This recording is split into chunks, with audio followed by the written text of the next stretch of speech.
Ember and Ice, a Quinn original. Episode 3, The Summit.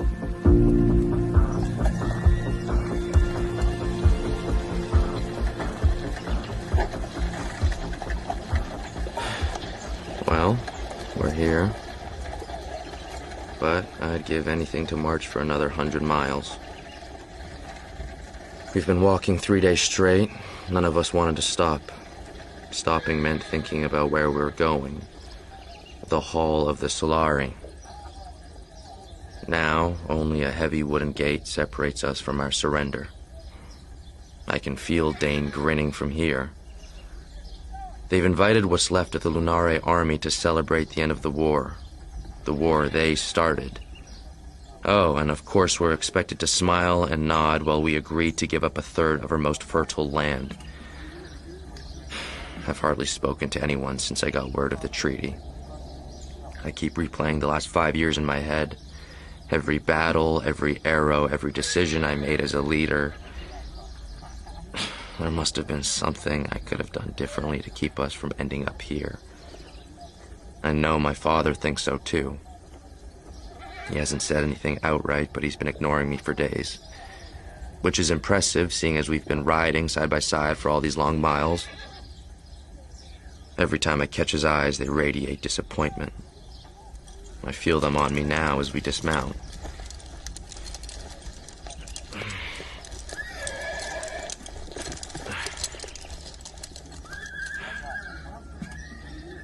I raise a closed fist and knock once, and then announce myself.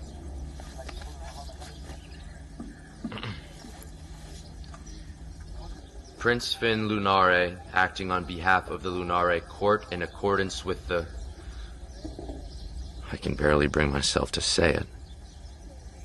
Treaty summons. And of course the Solari are already in formation on the other side of the door, smug as ever. Their king crosses to me, a big smile on his face. I can feel every one of my soldiers' eyes on me. I'm not literally supposed to bow down to this guy, right? King Solari. Instead, I extend my hand, which he promptly smacks away, and draws me in for a hug. Like he's some long-lost uncle.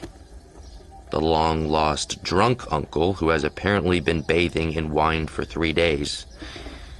Then, over the king's shoulder, I see him.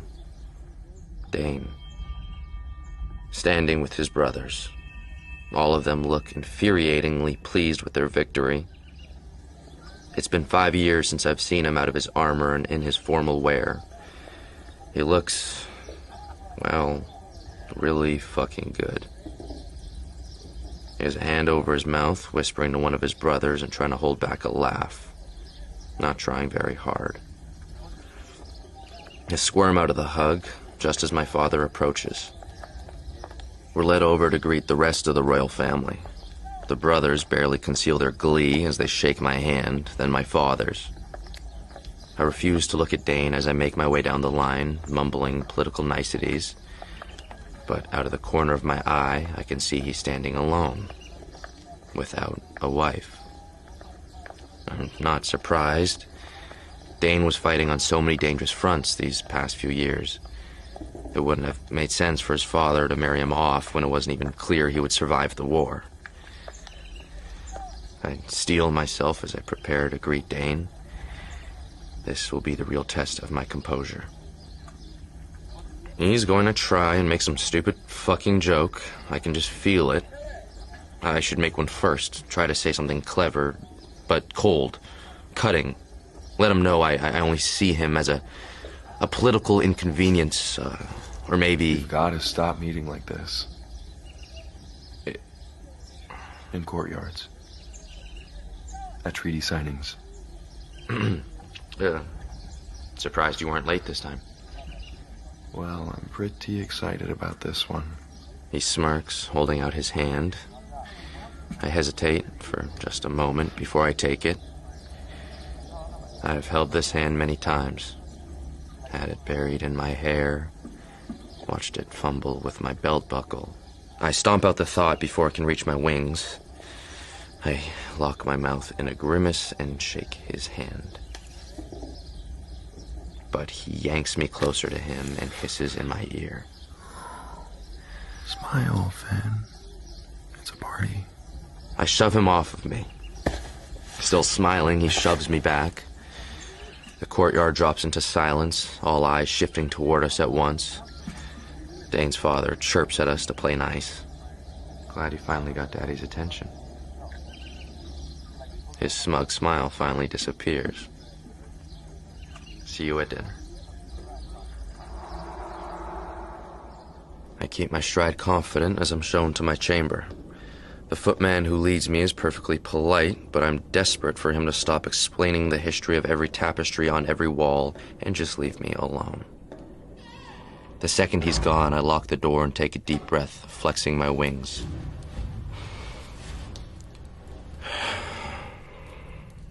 You're okay, Finn. You did it. You saw him. You shook his hand, you managed to have his lips nearly on your ear, and you didn't even... You stayed composed. You stayed yourself. I shouldn't have said that thing about his dad. It was a cheap shot. But I remind myself he's a soldier now. He can handle it. And besides, I shouldn't even care if I hurt his feelings. He's quite literally hurt and killed countless Lunare Fae over the years. I unbutton my shirt. I need every little bit of air I can get.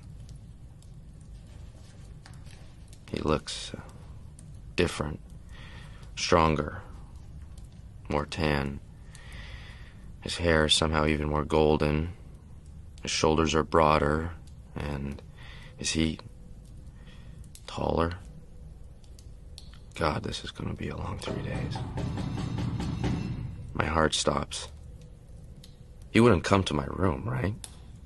I mean, he might as some kind of mind game or tactic, or just to outright slap me for what I said in the courtyard. Those are the only possible reasons.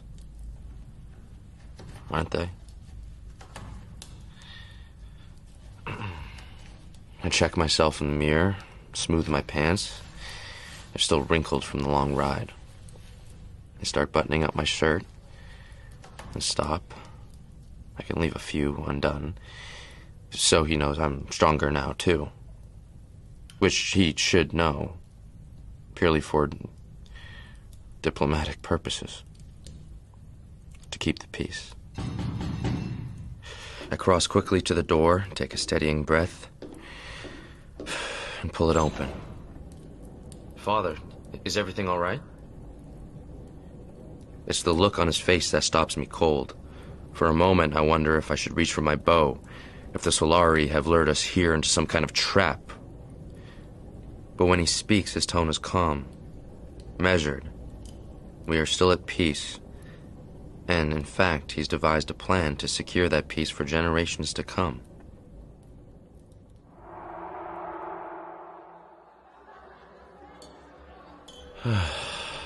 I've spent the last few years in army boots, not leather shoes.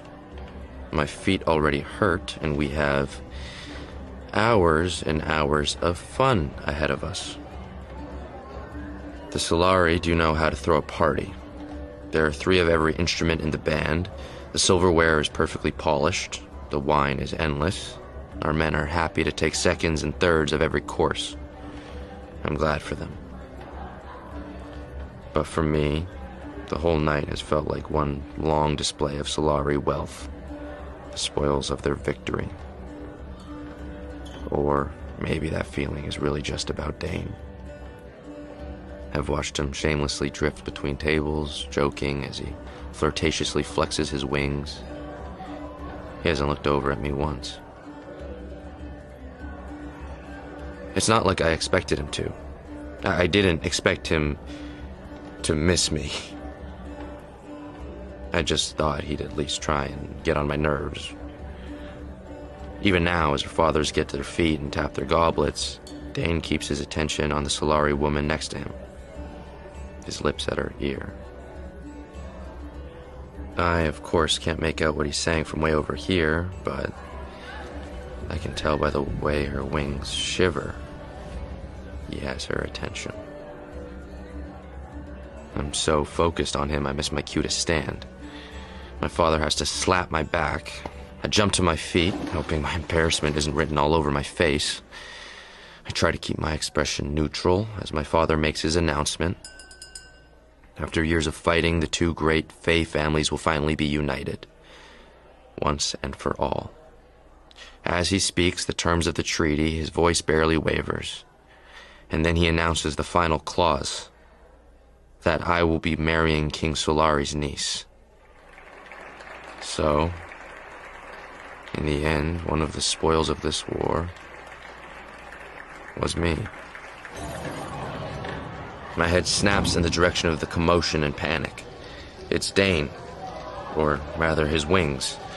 They flared and sent embers flying into the air, burning holes in the tapestry behind him. As two guests throw water on the smoldering patches, Dane gets to his feet and storms out. Perhaps Dane Solari hasn't forgotten about me. I'm still thinking about this little outburst a few hours later, as I seek out the only quiet corner of the castle I can find.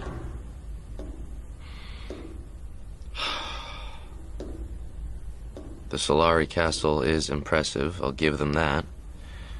I've snuck off and climbed one of the towers that leans toward the moon. Between the march and the announcement and all of the day's festivities, I'm glad to be alone. Oh, God. I'd know those wings anywhere. I turn just in time for Dane to tackle me. Dane laughs as he pins me to the cold stone floor. Haven't you heard, Solari? The war is over. This is my tower. My room is up here. I'm just making sure your reflexes still work. But he doesn't move. We're outside his room, his body over mine. That infuriating smile inches away. It's too close. Too dangerous. Is this how you treat new members of the family? At that, his smirk falls. He climbs off of me. Backs away without helping me up. Which cousin? Your father didn't tell you? If he did, I wouldn't be asking. Aveline. I think she's been away. Yes, studying. She's smart. And incredibly annoying about it, so... she's perfect for you. He looks off into the night, the moon casting strange shadows on his face, making it unreadable. I like it better when I'm getting a rise out of him. It's easier to tell what he's thinking. Maybe you can make a speech at the wedding. Don't be fucking funny. This whole thing... it's a horrible idea. Oh? Am I not worthy of the great house of the Solari? Am I not brave enough? Or clever enough? Or strong enough? For a moment, he's totally silent and still. But then he begins to slowly walk over to me, the wind pushing his hair back from his face. I stand my ground, not willing to back down, even if it means getting hurled from the tower.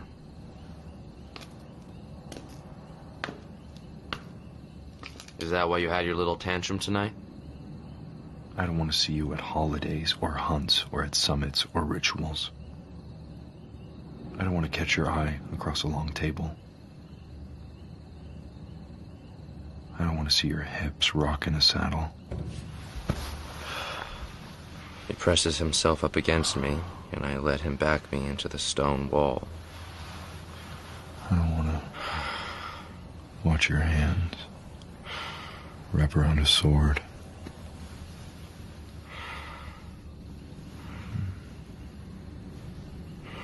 He pins one of my arms above me and rolls his hips against mine as he brings his mouth close to my ear. I never want to see your wings. As if they had been waiting a lifetime to be noticed by him, my wings shiver. emitting an icy mist that cools my own skin. Do that. Unless it's because I do this.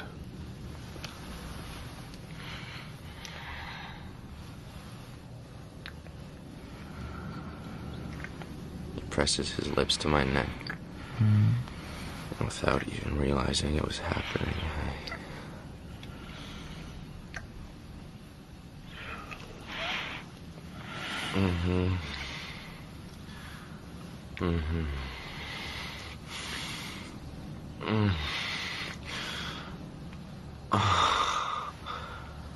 He slips a knee between my legs and I grind myself against him. Still so needy. Oh, you haven't changed a bit.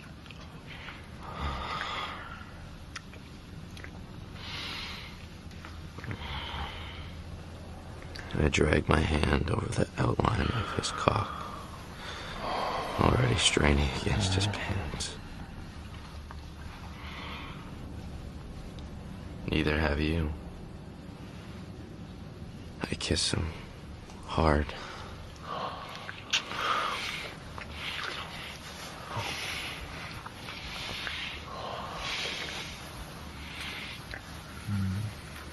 And he releases my hand so I can hold both sides of his face.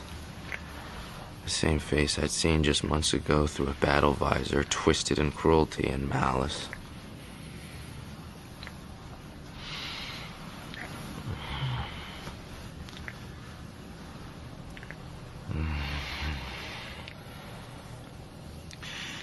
All throughout the war, I prayed that he stay far, far away from my men. But right now, it feels like I could have him right in my mouth and still crave him closer.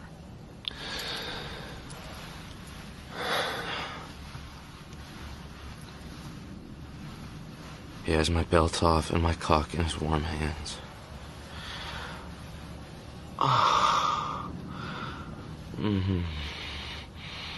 Yes. Please. His hand glides up my stomach as he sinks to his knees.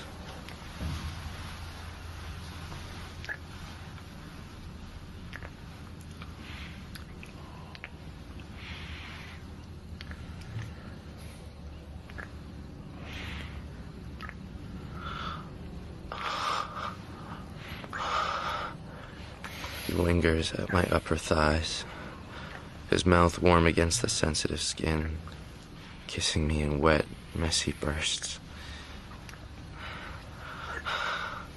If you make me beg, I might kill you. If you could kill me, you would have already.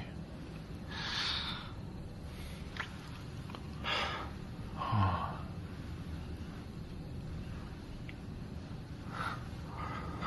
Come on, Lunare. I've heard you in battle. I know you can lead. I lift his chin with one hand and stare into his eyes so I know he's listening. I run a thumb over his lower lip. Open your mouth and suck, Solari.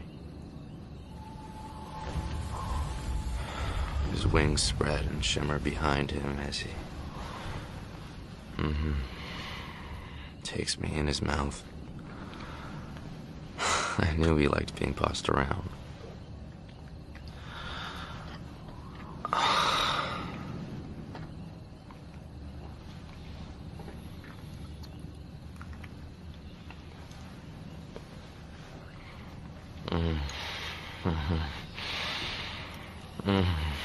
That's it. Yes. Oh, that's good. My pants completely fall to the ground as he reaches around to my ass. He finds my entrance and starts to play with me as he sucks my cock.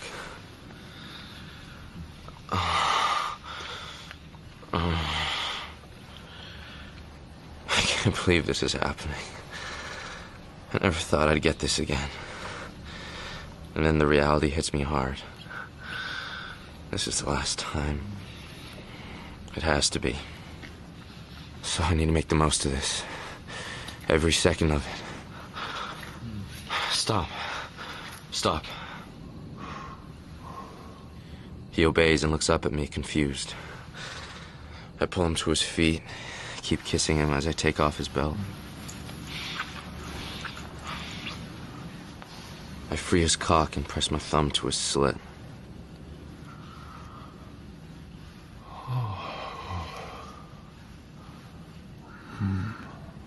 Fuck, man.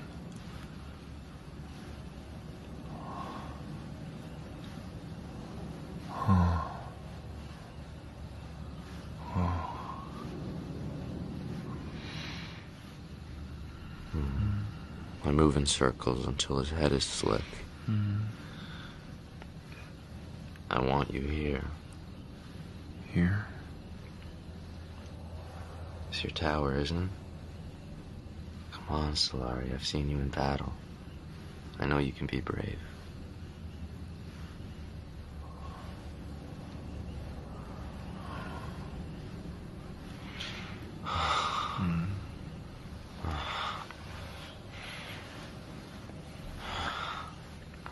He smirks, turns me, and presses me up against the wall and positions himself behind me. He kisses my neck and whispers. I fucking missed you. I know. Is all I say before he presses into me and we begin to fuck up against the wall.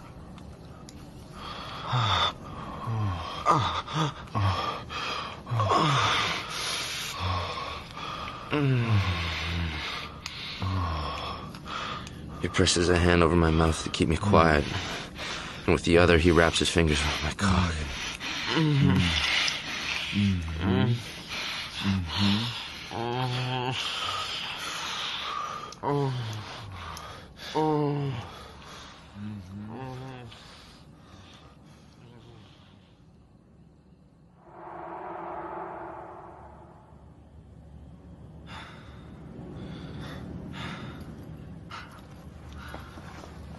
Later, we dress in near silence.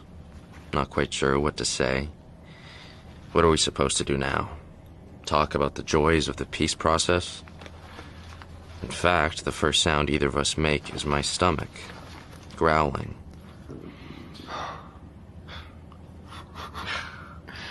Are you okay? Yeah, I just can never eat at fancy parties. I feel like everyone's watching me. I'm always worried I'll get something on my shirt or my face or... I'm used to people looking at my face. Ha ha. You really haven't eaten all day? I'll get something in the morning. The Solari are known for their hospitality. I won't let you go to bed hungry.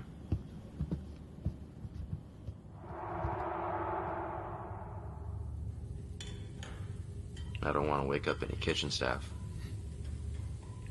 I'm cooking. Is that cinnamon butter?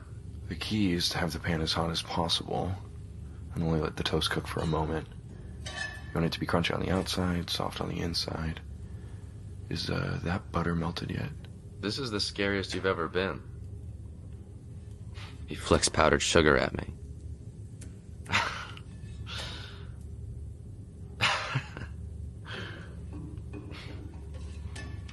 Where did you learn to cook? When my father and brothers used to go off to hunt, and I was too little, I'd stay here with my nursemaid. She showed me. Oh, there, that should be enough time. Thanks. No. Not yet. I sit back and watch as the realm's greatest warrior carefully sprinkles powdered sugar onto toast. Finally satisfied, he pushes it towards me. Cinnamon bread is a Solari delicacy, so you better enjoy it. Otherwise, it could be considered an act of war. Well. Wow. Good? Incredible. You're welcome. Thank you. You want a bite? Finally, I thought you'd never ask. You, Lenore, you're so rude. You have sugar on your chin. He wipes it away and licks his thumb.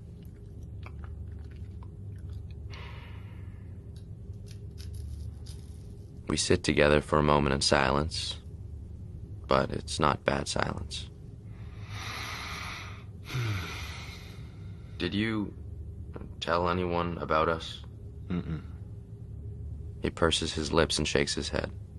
You? Yeah, I told my soldiers I spent a summer fucking the enemy. Is that how you would describe it? How would you? I don't know, it's just... When you put it like that, it sounds so... well... physical. It was pretty physical. Do you think you could love me again? The words are so honest, so unexpected.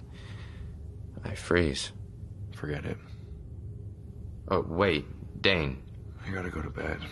Tomorrow we got the whole aerial race thing, and then the treaty signing, and then... He starts to clean up, putting the bowl and the pan in the sink, moving as fast as possible to distance himself from me.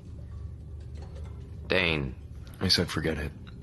I don't know if it matters whether or not I could love you again. I mean, would it ever change the circumstances between us? No, I was watching you here in my kitchen and wondering what all the pain, what all the killing each other was for. If it didn't even earn us any freedom. He wraps a hand on the counter and leaves without looking at me. Good night, Finn. I wait a few more moments before climbing the stairs to my chamber. I'm so lost in my own thoughts that I don't see the shadows lurking in the corner of my room. Not until someone slaps a hand over my mouth. I feel warm breath in my ear shushing me. My eyes adjust to the darkness and I see 3 of the highest-ranking lords in my father's court in my chambers. They make it clear they have no intention of hurting me. Not if I listen.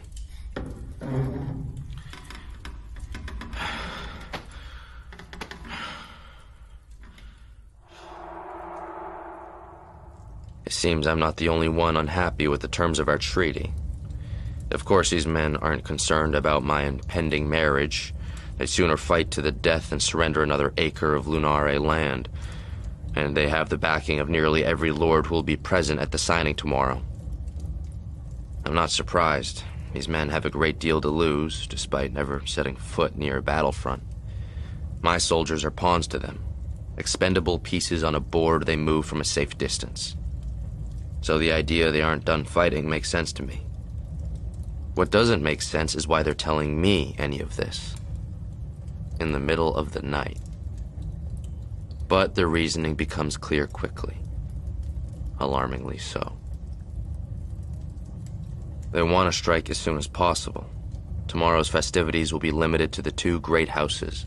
The lords of the Lunare and the Solari are all required to attend the treaty signing immediately after the race. Both armies will be outside the gates. The Solari family will be left to defend themselves for a brief window. Right when they believe they've won.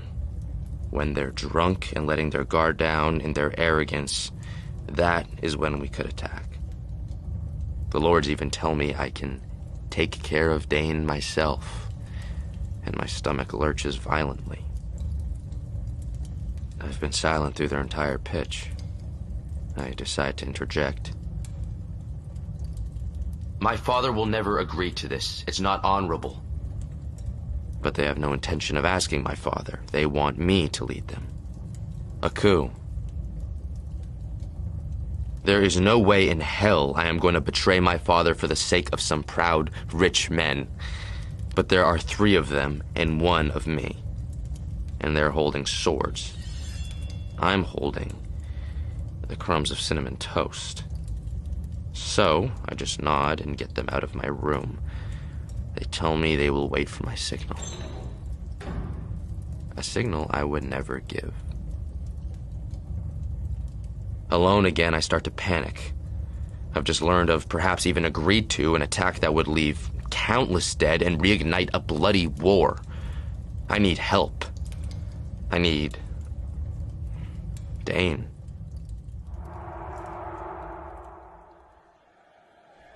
I've spent all morning seeking him out. But he wasn't at breakfast. I asked around, but no one's seen him. What's worse, I keep making eye contact with my co-conspirators, and their knowing smiles sent a chill down my spine. Where is Dane? The race. He has to be at the race. He's the Solari champion. I rush to the grounds, and a tent is being set up for our two kings, the treaty and two quill pens laid out before them. The High families are all on the grass. There are no weapons in sight. Everyone thinks this will be fun. Everyone except, of course, me who knows this is an ambush, with Lunare lords hiding swords under their cloaks. Calm down, Finn. I finally find Dane in one of the smaller tents, slipping on his armor.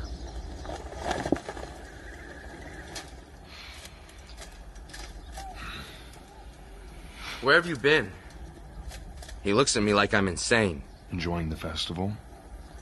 I've been looking everywhere for you. We need to talk. Yeah, I don't think that's a good idea. No, we have to talk. Last night, I placed a hand on his arm, but he throws me off. I don't know what you think happened last night, but it can't happen again. What? I'm a Solari prince, and you're a Lunare. Are you still a prince? Dane, what the fuck are you doing? It's not personal, Finn. It's... what's the word? Physical. We need to... See you in the sky. What the fuck was that? I throw on my own armor. I storm out of the tent, hell-bent on explaining to Dane that he is in danger, but... Shit. A crowd of noble fae is staring back at me. They're expecting a race between two princes. I walk over to Dane. I can still tell him, maybe just a whisper to warn him. Sorry, Lunare. I'm talking before the race. If you're trying to distract me, you'll have to do better. You have a lot of bigger problems. That gets his attention, but only for a half second before... Fuck! Dane shakes off his surprise and flies into the sky. Wait! And he's gone. I need to catch him. My wings beat hard against the air. Dane has always been a gifted flyer, effortlessly swift, but I'm more determined, especially today, especially now, when his life and the life of everyone he loves depends on it. I just need to pull alongside him, but I can't manage to...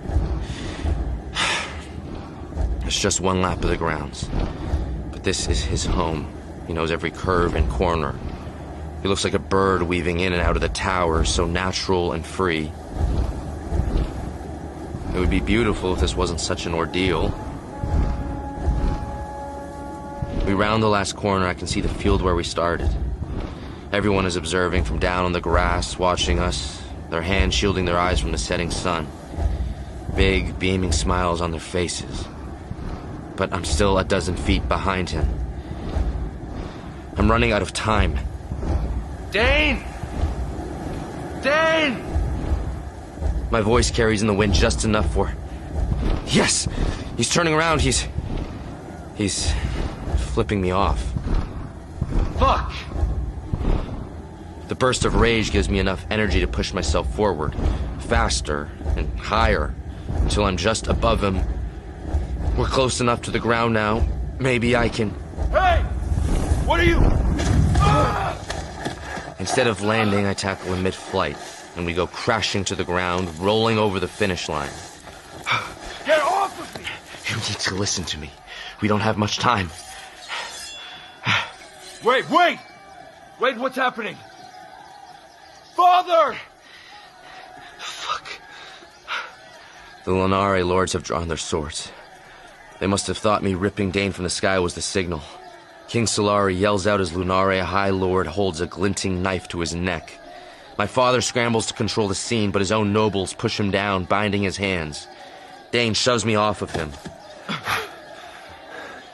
Finn, what's going on? I can explain.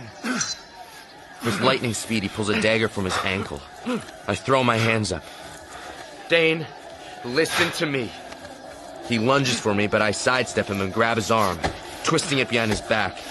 He drops the knife and I grab it, reflexively holding it to his throat.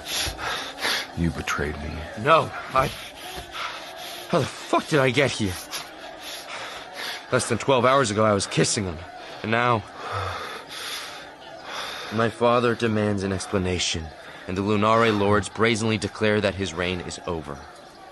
My father insists that our army will never follow the noblemen, because they've never lifted a finger for our people. The lords counter cheerfully that our army will follow me.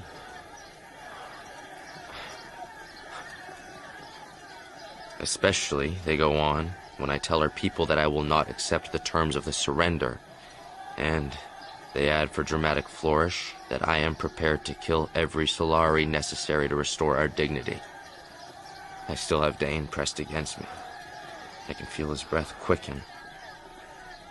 He's afraid, and I realize with horror he should be, because the Lunare lords intend for the killing to start now.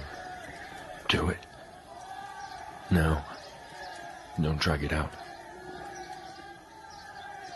Does he really think I'll kill him? He's the only person who has ever allowed me to truly be myself. And he still smells like cinnamon. Of course I won't. Stop! All of you! No one is to ever speak for me again. Not when it comes to my father, not when it comes to our kingdom. I drop the knife and release Dane. He takes a few quick steps away from me and I see his eyes dart to the knife. But he doesn't grab it. He's giving me a chance to explain myself. These traitorous lords came to me last night with a plan to overthrow their own king and to destroy this peace for their own selfish goals. And I would sooner die than allow that to happen. I hold my hands high and surrender. The Lunare lords exchange confused, angry glances. I see their weapons start to shake in their sweaty hands. So, kill me if you wish.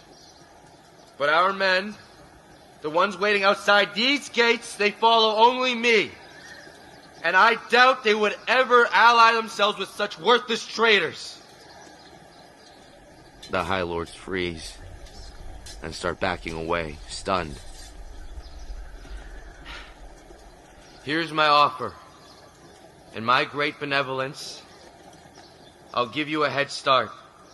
Leave now, and you might even last a week before we've hunted down every last one of you.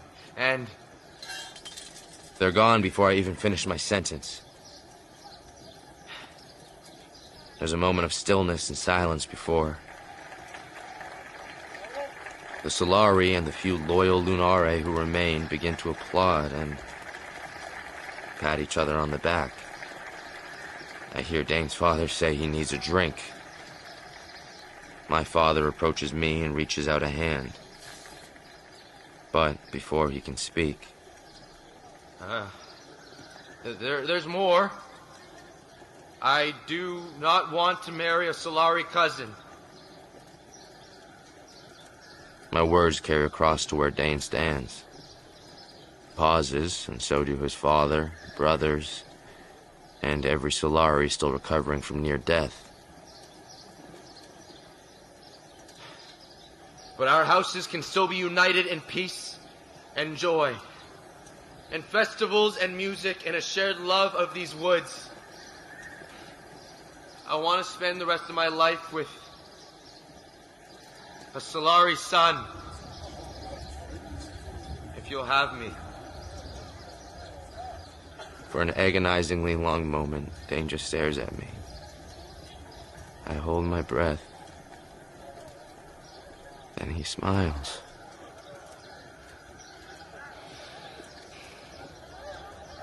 That's what I want, Father. And if you don't agree, well, then you'll need to find a new son. The crowd falls silent again, until the Solari king breaks the silence. and mutters that he has enough daughters-in-law. Dane tries not to laugh. My father searches my face and then nods. The field erupts into applause. Lunare and Solari embrace, brought closer by the whole dramatic episode. But I only have eyes for Dane as he crosses to me and takes me in his arms. Next time I tell you we need to talk, just listen. Next time I ask you if you love me, just say yes.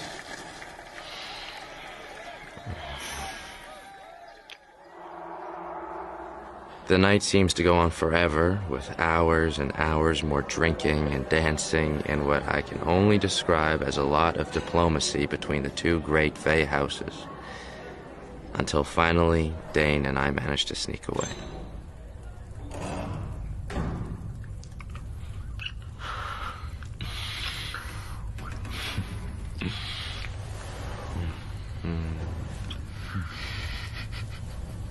We simply need to figure out a faster way to get naked. Ah, speak for yourself. I'm already there. I can see that. I get some oil from the drawer, pour some onto my hand, and swirl my fingers around the tip of his beautiful, throbbing cock. But then I stop. Wait, did I win the race today? If I say yes, will you make it up to me?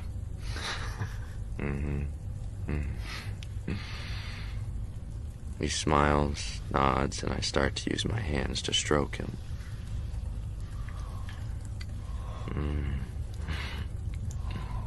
Fuck, you were so good at that.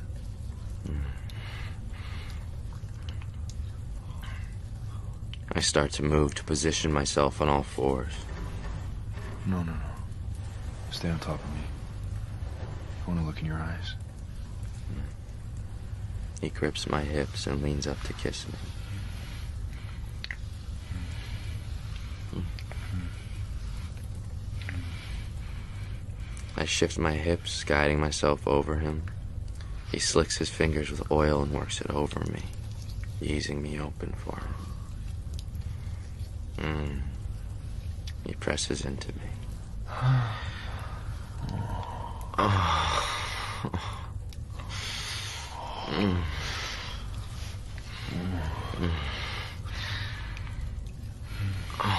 Fuck.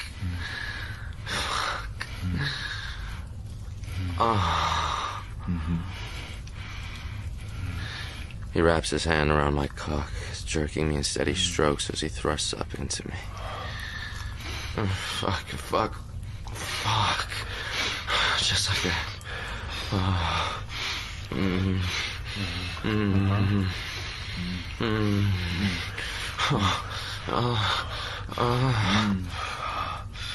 Yes, man. He starts to move faster, trying not to lose himself. But I'm not sure I can hang on either. Dane, I want more. Oh, fuck, Dane. Yes.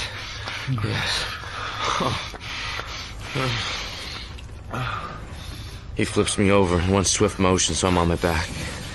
Presses my knees to my chest and keeps fucking me in long, deep thrusts.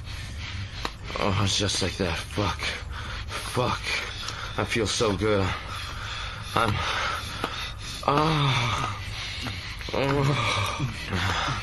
I start stroking myself as he drives harder into me, his own wings spreading, the muscles in his arms flex as he...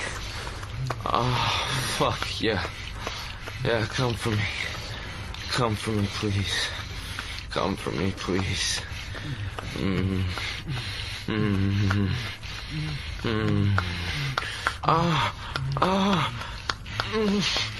Oh, fuck.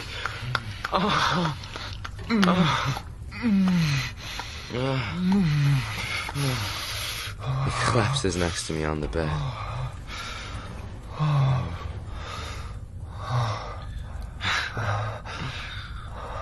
We lie there like that for a while. I trace patterns on his chest with my fingers until he takes my hand, kisses it. What do you want to do tomorrow?